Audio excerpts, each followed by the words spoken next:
is being heard in Mexico's democracy. And so I also went with the, of course, ulterior motive of visiting one of my best friends and his family, catching up on the various projects that he has been working on for many years with support of Caritas, Howard here, who's his U.S. connection on this side, and Fundación Comunidad in Cuernavaca, which is an organization you can talk later about with Eric that supports the work of many projects that they do together in Cuernavaca. So let's start with some reflection on the gospel reading of today. The thing that sort of most jumps out at me of this reading is that Jesus is a celebrity. He's a well-known person.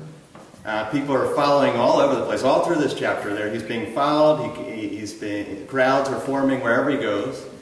Yet the official history makes no mention of Jesus. The chroniclers of the day that were writing down that history, that it would be in history books, there's nothing even good or bad about Jesus. He just doesn't exist. Now, did he not exist? Is the story made up? Or maybe the New Testament is more like a people's history.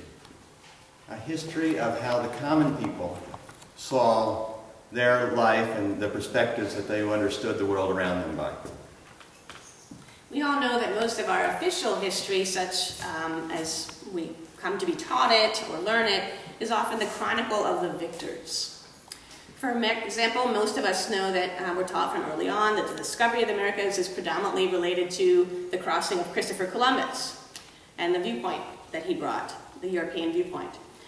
Columbus is also in itself a Northern European version of the name of this man. In Spanish, he's known as Cristóbal Colón. I don't know how many of you are familiar with that name, but from this name, which is much more common in the southern part of the hemisphere in Latin America, where he had a much greater impact than here, that name, Colón, is the root of the term colonización, excuse me, colonization. To many people throughout the Americas, particularly in Latin America, colonization does not always have such a positive connotation when you think about the idea of the hero of Chris Columbus. The danger is that we rarely know this other side, as Eric is mentioning about the story of Jesus.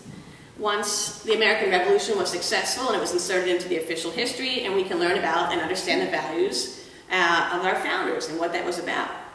But there are and have been many unsuccessful revolutions, struggles, and those values of what was fought for, but not necessarily won, we also need to consider in how we think about the whole history. The Gospel of Mark was written many years after Jesus' death. Mark did not know Jesus. So the whole story got to Mark through the spoken word. It wasn't written down until he wrote it down.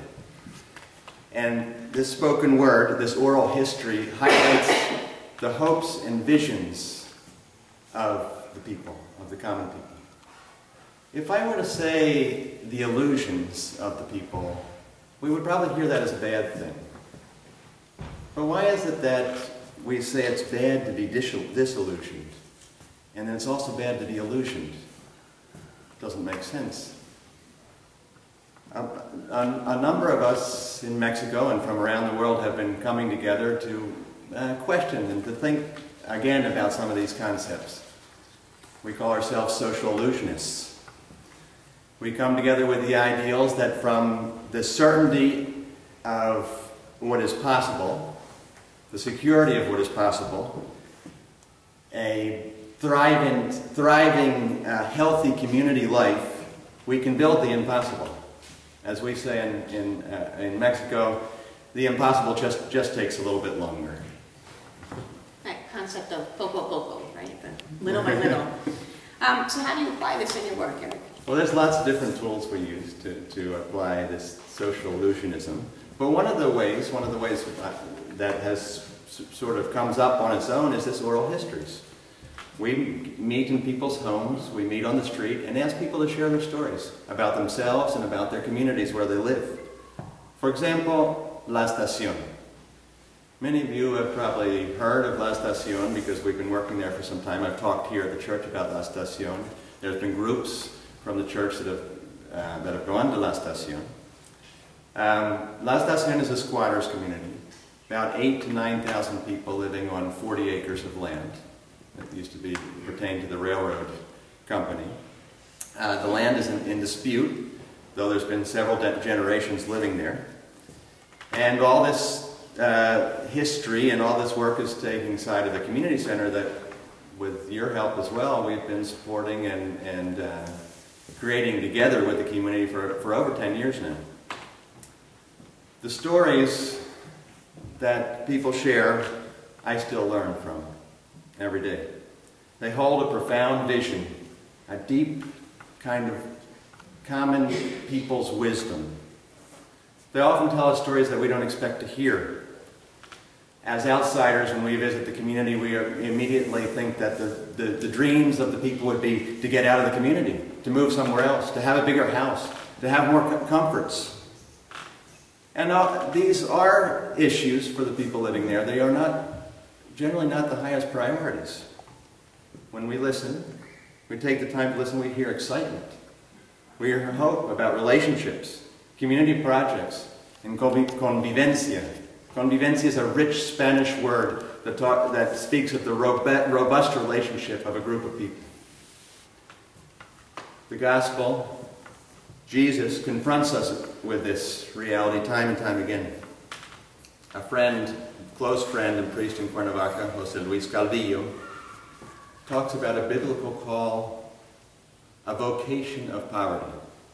He says, injustice and inequality is to be fought vigorously. But he points out that poverty brings us together. It keeps us interdependent and vulnerable, precisely where we find ourselves most utterly human and where we can hear God. So maybe this explains why so many people in Mexico rely on their faith. The most recent estimates of poverty in Mexico by the World Bank show that poverty is on the rise again, despite all the petroleum wealth and other riches that Mexico has, and after it had declined for some years. Up to about 51% of Mexicans now, again, are living under the poverty line. And the top 10% of the nation has increasingly accumulated much more wealth. The bottom 20% now own, as they have for many generations, about 5% of the wealth of the nation. So in social illusionism, we ask, what is the vision of that 20 to 50%, the vast majority of the population of Mexico, about change?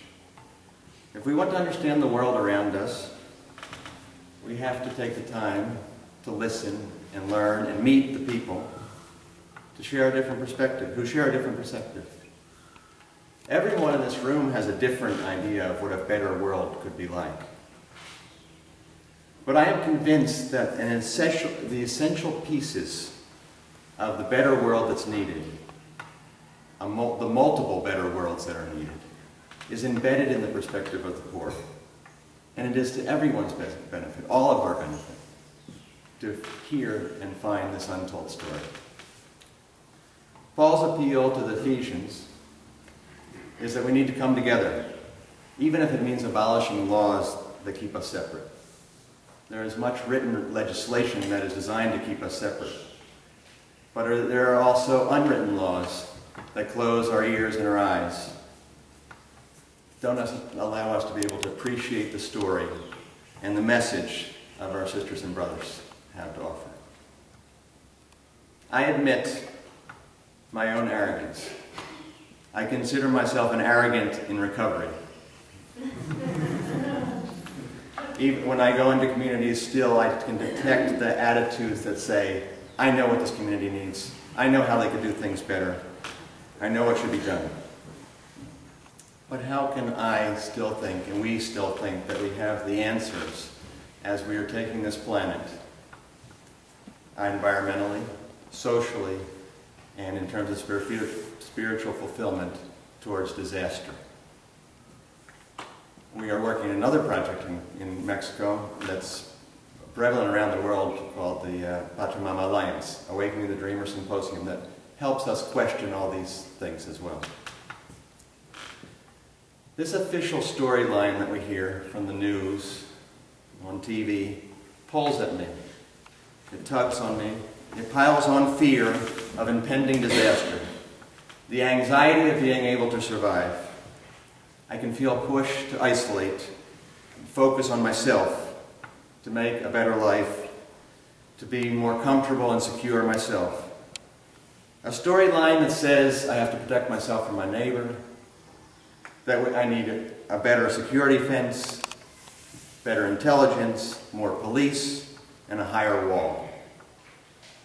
But walls divide us. Walls make us oblivious to the neighbor when he falls into addiction. Addiction that leads to despair. That story that I hear in the news paralyzes me, just like the paralytic in the story of Mark. Jesus is cited as saying, "Your sins are forgiven." Wow! It's no surprise that he knew what the Pharisees were thinking. But wow also that the Pharisees would not be surprised at all by the fact that a paralytic was healed. No surprise, no mention. Was it because he wasn't supposed to be healed? He was supposed to be paralyzed. Removing the sin has to do with ending the paralysis. I get the feeling it's not so much the sin itself. It's the way the sin is held over us by a system that keeps us in paralysis, that keeps us from taking action and threatens us. Think of the many ways that many people, including us, get paralyzed. When we don't hear Christ's message, when we wander away. And then think of all the ways, including ourselves, that we get back in tune, get back in line, take up our mat, and get up and walk. Mexicans have a dense history, a incredible history of, as well as a present, of individuals, groups, and large mass movements of people who get out of paralysis. We think about getting into movement, walking, right? We were musing about the idea of how movements arise. And it takes individuals, it takes sharing. We now have many forms of sort of oral history through Facebook and Twitter and YouTube that are moving us, right? They move us every day. Texting on your phone. Who's texting you now? When vision then grows to that extreme, to that point, so then can the movement out of paralysis. Some of these movements in Mexico right now that are new are a university and high school student movement. And some of that has to do with their own context of education that needs work, which we're not unfamiliar with from our own needs here. But some of it also is in response to the incredible violence of the last 6 or 7 years of related to the drug wars that are going on and the responses by the Mexican government and as well in support of our own government. Many of these movements don't make the headlines so often, right? You may not know much about them. You can easily dig if you get into some other more alternative sources, but they're not in the Wall Street Journal or the New York Times much. And of course, my journey also has me working with a group of people with disabilities, ALEM. I talked to you about it. Some of them have visited here. And they continue to be teachers to me about what does it mean to be paralyzed? What does it mean to have a disability or ability? So how do we overcome this paralysis of all these ills that are causing takeover, if you will, of our nation, of our communities, of our world? Are we going to be overtaken by it? Are we stuck? And I think sometimes we get there. We can help each other out. Some of the politics in Mexico are troublesome in this regard. When a system is paralyzed by the leadership rather than moved by it, what is that nation going to do? With the election that just occurred, as well, many of you have been following, Enrique Peña Nieto of the authoritarian party that had been in power for 70 years is back in power. He represents a new generation. Hopefully he'll do some things that are different. So far, he doesn't have a whole lot of bright ideas. And he also was only elected by about a third of the country. So 2/3 of those who participate are concerned, are literally out in the streets still trying to figure out what to do with this electoral process that seemed to be giving such hope, but now there's a lot of darkness around it and questions of fraud and manipulation.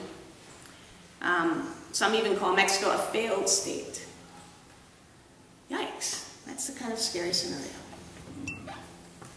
Security and violence are the offspring of inequality and despair. Desperate people do desperate things. But separation and isolation are also a cause of violence, as we see. It's also the cause of a lack of life satisfaction. We need to come together. Throughout this chapter of Mark, we see Jesus as a person modeling coming together with the broadest possible cross-section of a society, the most diverse. The richness of a relationship, for me, I think, is the diversity that you find within the relationship. If we come together with those that are most like us, we won't learn anything new. Our universe won't be expanded. But if we come together with those that are most different from us, even though we don't agree with each other, our universe, our comfort zone will be expanded, our universe will be expanded. I think Jesus, though he talked truth to power and injustice, he knew that redemption was in us coming together, that we were all victims of the wealth and power and injustice, all of us. Actually, Jesus saw wealth, power, and injustice damage all people. Coming together, living out community, and embracing diversity brings possibility, hope, and fulfillment. There are many sources of hope in Mexico. The fear and anxiety persist, but little by little, poco a poco, the paralysis is being overcome. People are getting up and taking action and moving forward. And as a last little take on this story of Mark, the importance of community. Jesus, the paralytic, is healed by the faith of the 4 men that took him. It's about community. It's about coming together. It's about working together. We can't do this on our own. We need a community and we need to embrace our differences. That doesn't mean agreeing. That doesn't mean coming to one common vision. It means being able to work together from our multiple different visions of the world. To heal ourselves, to heal our community, to heal our world, all at the same time.